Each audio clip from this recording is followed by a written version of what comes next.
Welcome to Stories Worth Hearing. I'm your host, John Quick. Today, I'm joined by Danny Murphy, a journalist, host, and pop culture commentator who somehow manages to be both funny and genuinely inspiring. Danny is best known for his work with Page Six, including hosting SiriusXM's Page Six Radio and the wildly popular show Virtual Reality Tea. He is also the creator of the Reality Television Awards, which launched this year and celebrates the people and stories behind one of the most influential corners of modern entertainment.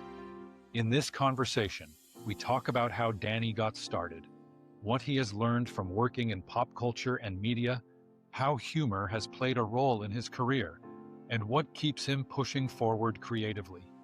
I'm glad you're here. Let's get into it. Well, Danny, welcome to the show. Super excited to have you on. This will be fun to kind of catch up with you and see how you're doing. Oh, thank you. I know it's been so long. I'm excited to see you too. And this is very fun. A perfect little end of the year treat celebration time. Yeah, this is cool. So what we were chatting a little bit before, man, you are killing it. Do you ever have to pinch yourself and be like, man, how the heck did I get here? It feels a lot of, especially this year, I feel it has been a lot of disbelief and excitement of seeing things that were on the vision board for so long actually happen, and then when the emails for the planning and all of it comes through, I'm like, okay, this I've pretended I've gotten this email before, but then it's actually coming to my email address, so I have to respond to it and I have to prepare for it and then do a good job with it. But it's exciting pressure though. Does it get overwhelming at times, or is it still do those new things just feel amazing and the overwhelmingness doesn't? I mainly get hit with the gratefulness and the fun of it. I think it helps because my brother's literally an ER doctor, so he works with trauma, intense stuff all the time. So whenever I start to feel overwhelmed, I'm talking about reality TV. I can exhale. I can handle this. And I'm lucky that I have do a lot of it with my co-host Evan, who we help balance each other out, so we can talk through things to make everything a little bit less stressful. That's awesome. So let's chat a little bit kind of how you first got started. What first got you started in the media and entertainment reporting business? Because I feel like that's I feel like a hard thing to get in at, and you've seemed to be somewhat successful. So how did it all start for you? I appreciate it. Is not an easy, like you were saying, it's not the easiest thing to break into. I started it because I went to school in the city at Fordham University, and then I just interned constantly. And really full circle, one of my most helpful internships was at SiriusXM. I was an intern there for a year on the show, The Bennington Show. And they're amazing. Ron, Gale, Chris, and Earl, and all of them. And when I was there, they really let me kind of do what I wanted to do. Because it was a comedy show, but they were like, oh, you're obsessed with pop culture and stuff. Just come on and joke about it and everything. So from then I was like, okay, I'm obsessed with talking about celebrity news and et cetera and everything. So it feels really full circle that now I have a morning show on SiriusXM, which intern me was dreaming about that. So I was like, okay, this is very incredible. And then from there, it was really staying, but before getting to now, it was a lot of staying in contact with the people that I've met and work with. And I don't know if it's changed now, doing a lot of work for free. The internship was paid, but a lot of just free, doing free shows, doing free everything, just to kind of build up experience and clips, and honestly the rhythm of it too, because I feel it's a lot of people where it's oh, I want to just do that because it looks fun, and it is fun. But I feel when I first was starting, there was a lot of time in my early 20s and everything. I was like, why am I not on TV right now? And then I looked back at myself there. I was like, oh, thank God I wasn't, because I don't think I was hey, I looked a mess, but that's neither here nor there. Just because I did not know how to properly trim my beard. But that's not the main thing. But also just I was I feel I didn't know myself in the sense of how to communicate on a scale like that. Something to be said about the hustle and the grind, and you're not an overnight success because you put in all the work beforehand, right? You put in years and years and years and years and years of work to be able to get to the place you're at now. There's a certain kind of crowd out there that wants to graduate from college and then be the CEO of the company 4 days into the job. Talk to me a little bit about that hustle and grind that you had to do for Yeah. years, laying the foundation to get to where you're at today. I know. I feel it is. And like for anybody who is in that like senior year or like right after it stage, or just in a stage of like maybe you're starting a new career or something like that, and you're like, why is it not happening like tomorrow? Like, and all that stuff, which is feels annoying when you're in it, but it is that hustle and grind where I feel like getting up and working for it every day really made me commit to this as my job. You know what I mean? Like I had to really, because there were days where I was like, okay, this has to really be what I want because I'm not thinking of any other option to do when it's hard and doesn't seem promising, which was reassurance in the fact that I'm on the right path. And then also, I just feel there's an added level of like appreciation for all of the more minor things along the way and the major things that come where if you're like 22, you got a show, you got an Emmy, you're kind of like, okay, what's next? And then also you just sort of expect life to always work that way, I would assume. But versus if you kind of have a slower burn, you just want to savor so much more. Yeah. And then also I feel too with that, I get very excited when someone will reach out for advice or something, because then I'm like, oh, I actually can like kind of give them advice. Or I'm like, it's also a thing too where everything's changing, where I will always be like, this is what I did a decade ago, or like everything now. Like TikTok wasn't there when I was in college, but Yeah, imagine if it was.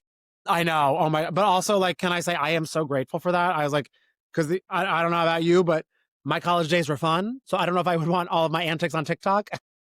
Yeah, nothing is documented. Nobody can go look back. No. There were no jungle juice recipes or anything like that. No. So you're getting, I saw a clip maybe yesterday. I think it may not have been from yesterday, but I saw it yesterday. You're on Jenna's TV show. You've been doing a lot of TV shows lately. Tell me a little bit about what that's like, because that's different than radio, right? That's a whole different world. Full different ball game. But it's a very fun different ball game because it's like Jenna and Friends. It's about to be Jenna and Chanel because they announced the new co-host, which is so exciting. I was just like, I'm like, that felt like a dream to go on, that I was like dreaming of it, but like in like almost the back of my head, because I'm like, that feels so far away. So the fact that it like came to be, very, very grateful and sane and exciting, and felt very like reassuring in what I'm doing.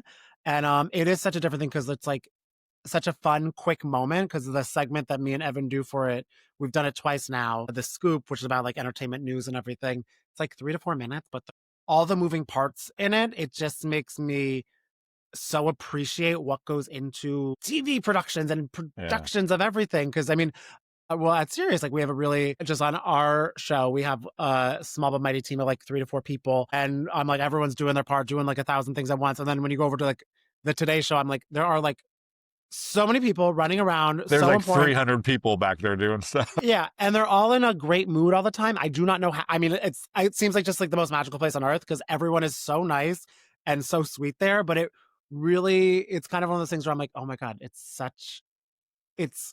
so like so much work to make something look easy. You know what I mean? So have you gotten to, who's somebody that has maybe been your favorite interview, and then who's somebody that you haven't interviewed yet that's like on your list of like, I really want to interview that person? Favorite interview, we've had her on twice. Zara Larson is a pop star who's really fun. She's like blowing up this year, making great music. And I like that we kind of have been able to grab her twice as her career. She's been doing this. She's been grinding for over a decade or so, but her career is really in a new heights now. So being able to talk to her and catch up with her was really fun. And also because me and Evan do a lot of reality TV guests with Virtual Reality, our podcast with Page Six, and the show just by happenstance and passion, and because we love reality TV. But to talk to someone in like the music space was very cool and different. So I definitely enjoyed having her on a lot. We also just had Justin Sylvester on, who was really fun and very great, because he's an entertainment host and everything like that too. So it was really great just to kind of like catch up with him and talk about all of that. I would love, because Bravo's doing a Real Housewives of Rhode Island, so that season's coming out next year, or it's premiering next year.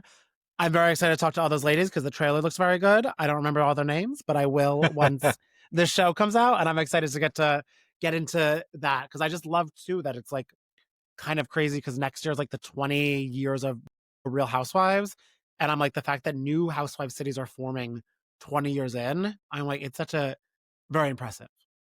What's your creative process for, talking about just kind of boring everyday facts or things that are happening and balancing the entertaining factor of that? Because I think when I've listened to you before with the true crime podcast specifically, is you've found a way to keep it fun. So how have you developed that craft, or even do you even think about it, or is it just natural? I do feel it comes just I have always appreciated the silliness and, like, the mundane vibes, like, I kinda just I look around and I feel I'm just kind of like I constantly like to entertain myself, so then it's kind of great that the career I'm in is providing entertainment for other people where I feel a lot and also it's kinda like because like, I always think I'm like the day-to-day stuff is sort of the fun like, that's kinda where, like, the funniest things happen and also the most relatable things happen where if it's like you're just in line at a coffee shop or something, a lot of people also deal with that or like and something goes wrong and you kind of just like laugh it off where I feel then you just are in on the joke of life playing at you. So I feel that kind of just makes it easier and fun too. Do you still do stand-up comedy, and what's that been like trying to juggle all that and still do stand-up? I it's easy to juggle because I don't really do it that much anymore. I kind of because I was always doing stand up and that was sort of the thing where I was doing stand up and improv because it was at a time where A, I was just kind of like testing the waters of everything. And B, I wanted to host, but no one was having me host anything. So I was like, oh, I guess if I'm just like on stage talking and then I can show that I'm like, okay, there's photos of me with a microphone in my hand, like something will lead to something. So then after when I started getting into my like full on more hosting duties, took a step back from that, especially also because the morning shows every day from 8 to 10. So I wake up pretty early for it. So I was like to do stand up at night, to that in the morning. I like my nighttime skincare routine and my 8 hours of sleep. I'm very much particular with that. Yeah, and you can't really do that when you're doing when a comedy club at like midnight. That's quite no. And also like if I'm up at midnight, I'm probably especially when I wake up at 6 now, I'm like kind of a bitch and in a bad mood. At midnight, if I'm up past that, I feel like it's like indefinitely hangry. So I don't know if anybody would enjoy seeing that on stage also. So what's on the vision board for like your a show or award show or something like that you want to host? Is there something on there where you're like, man, if I host that, I know that I'll, have made it, except, yeah, at least in your terms of like pushing through a glass ceiling. Yeah, I mean honestly like the vision board I see for 2026 is to grow the things that are already happening and like to keep on I'm like as many times that the Today Show will put my name on the security list for the day, like I will keep on going there. I'm always like, I'll come on like a Sunday at 3. For them, I'll set my alarm at any time. But in terms of things hosting, I like to host like a New Year's Eve broadcast or like the Thanksgiving Day parade. I feel that would be like tippity top fun, even though because like even though I'm not the biggest fan of going out on New Year's Eve, I would definitely love to like I love the fun sparkle glitters of it all. So I think doing something like what Andy and Anderson are doing or being a part of something like that. And also the Thanksgiving Day parade, I just feel like it's like such a platform and I love Macy's. I always love to shop there. So I kind of feel like I would just be a natural fit, or they can even have me just like live streaming shopping at Macy's while doing the Thanksgiving Day parade. I'm open to anything. But those are the Hey, two major things I always think of. I like that. Macy's, if you're listening, this is your guy, Danny. Give him a call. I am there. I'm shocked I don't see a Macy's brown bag somewhere in my vicinity right now, especially with the holiday shopping I'm doing. So for folks listening, there's a lot of folks that listen in that are like that are either A, entrepreneurs, or B, want to be kind of entrepreneurs, or like start their own thing or whatever it may be. What kind of advice would you give folks to who are maybe on the front end of starting their own thing? It could be anything. I mean, you started you're kind of your own brand, right? And so you started this thing where wherever you go, you're the main focus. Some people sell widgets, some people do other things. What kind of advice would you give to somebody that's kind of starting out in the entrepreneur world? Definitely, I would say using your network is very important. I feel there's a lot of things. I feel because it's a thing where if you have the entrepreneurial mindset, there's a chance, and maybe people will not internally about this, but deny it in front. Like you could be a little stubborn and you kind of think that you know best, which is fair because you kind of are being your self leader. But I feel to ask for help and to know your weaknesses is kind of like to identify all of that as early on as possible will really help you in the long run. Cause I am a big proponent of admitting when I'm not well versed in something and being like, okay, I don't know how to do that, but I know someone who knows someone who can help me with that. So instead of me wasting time trying to figure out something that I don't have to figure out on my own, to collaborate with someone helps with that. And also because it just kind of, I feel even when asking for help, it kind of breathes in more ideas too for you to kind of even grow more from there to elevate to new levels and also to maybe think about something in a way you wouldn't think about before. Yeah. Do you have somebody that's maybe been a mentor in your life or somebody that you looked up to along your journey? I definitely do feel forever indebted to the Bennington show at Sirius because I started my internship there. I just went on their show again a few weeks ago. They're just so fun and supportive. So I'm really, really always grateful for them. And then I look at like I feel there's just so many I kind of like love having like icons that are like my peers, you know what I mean? Even not in the sense of like jumping up to being like hi Oprah, but like the people that I'm just like seeing grinding like on a red carpet with me that I'm like, oh my God, they're doing that so well. I just really tip my hat to them. Like me and Evan always talk about Access Hollywood has this Housewives Nightcap podcast with Emily and Lauren, and they're really impressive and impeccable. And just like being able to get to meet people and then getting to support them is definitely a really fun thing. Cause then it also can go both ways where it's people you can also talk to and lift up through that. What keeps you going? Because there's got to be at some point where you're like tired, miserable for the day, something goes wrong. I think what separates a lot of people being successful or not is they have that kind of next gear in them to keep going. Mm-hmm. What is it for you? Is it family? Is it faith? Is it community? Is it the idea of success? What gets you to kind of kick it into that next gear when it's having a really shitty day or something like that? I feel it's like remembering the fun of it. You know what I mean? Because when there's a day where it's like, oh my God, I have like there's some days where it's like, okay, there's 5 interviews of people all from different things. So it's a lot of prep and it's a lot of running around and people are running late and everything's all chaotic and you have to miss an appointment and but then I like stop myself and I'm like, and if I start to get stressed or annoyed about that, I stop myself and I'm like, no one like forced you to do all this. You're doing it because you want to and you love it. And you're kind of having moments that a past self of me and even present self of me would like dream of. So just enjoy that and embrace it and know like I'm like tomorrow can be easier. You know what I mean? So definitely like reminding myself why I do it and that I love to do it. And also that like I love to finish off a to-do list and then to have I love to schedule in my days of rest and chilling.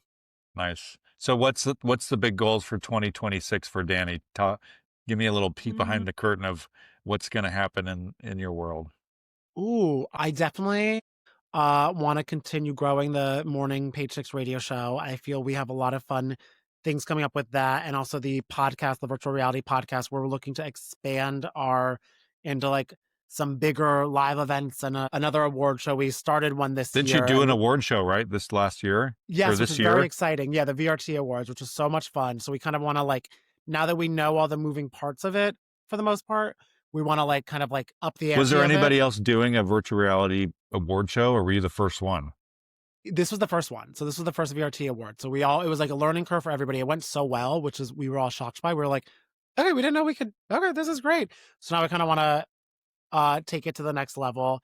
With that, I feel like it'd be very great to start seeing if our podcast and radio show could get some awards of itself, just to kind of, we love to host the awards, but I would love to also go to the award shows and then kind of continue having those TV moments, like with when it becomes Jenna and Chanel, just kind of continuing growing a relationship there because it's just so much fun and it's like incredible opportunity and something that I was like, it's just such a joy to do. So I want to keep on just staying busy, but having fun with all the busyness. Do you get noticed when you're walking down the streets of New York or can you still keep to yourself? I'm good. I don't need, it'll happen on occasion and that's always very exciting, especially because it's like a reality TV fan. So we like talk about some of our favorite shows, but I'm not Taylor Swift in the box yet. Hey, give it a couple more years, right? Right, we'll see. And did you guys create this a reality TV show award. Did you help create that or did you host it? Tell me a little bit about that story of how that came to be. Yeah. So it came to be because I co-host the virtual reality podcast, and we've been doing that for a few years. And we were doing live shows, like just live interviews and everything like that. And they were selling out, selling well. And then we kind of were all thinking internally, like, oh, what would be the next step of this? And there's not really that many award shows that honor reality TV. Like the Las Culturistas Awards kind of do it in a humorous way, and they're so funny. And the Critics' Choice now has a real TV award for reality television. But that's like one category. It's not a whole show. Yeah. So we were like, we want to like kind of have it be like a moment for some of our favorite reality stars to be honored, because they were like, they contribute so much to our lives and television. So we were kind of like, let's have a little fun with it. So you guys literally invented the show. Yes, yeah, start to finish. We drew up the fun ideas for the award statues themselves, their giant teacups, and was it well attended? It was, yeah. It was at the big room in City Winery in the city, and it was sold out, which was amazing. So we want to think like, okay, how can we like keep this momentum going in a really fun way? So that's ginormous. I mean, there's not every day somebody creates their own award show that doesn't have a niche yet. I know, right? I know. It's very insane. It was like we were like, how did no one already do this? But we're not going to ask questions. We're just going to start doing it. So you're going to definitely do it in 2026? 100%. Yeah, definitely. Probably in the same time of year in September. We're just trying to figure out exactly what it's going to look like, because we might want to make it a little bit bigger and vavavumier. Yeah, that's like to me, that's a pretty awesome thing. I mean, that could become a very, very big deal pretty quickly, which would be very fun. Which is kind of cool. I know. Fingers crossed. Danny, I really appreciate you joining us here. 20 minutes has gone by in a flash. Do you have any last minute thoughts here before we head off? Oh my God, no, but I just hope that you and everybody listening is going to have a great holiday season to relax a little bit. This is like the bed rot time of year for even if all the entrepreneurs and hustlers out there, no one's going to reply to your emails anyway. So just next week and the week after, just chill, because then we hit the ground running. And vision boarding. I love to vision board. So I also always say to do that. Awesome. Well, Danny, you're killing it. It's fun to see your journey. And you're welcome back anytime. And we hope you have a great rest of your day. Thank you so much, Jonathan. You too.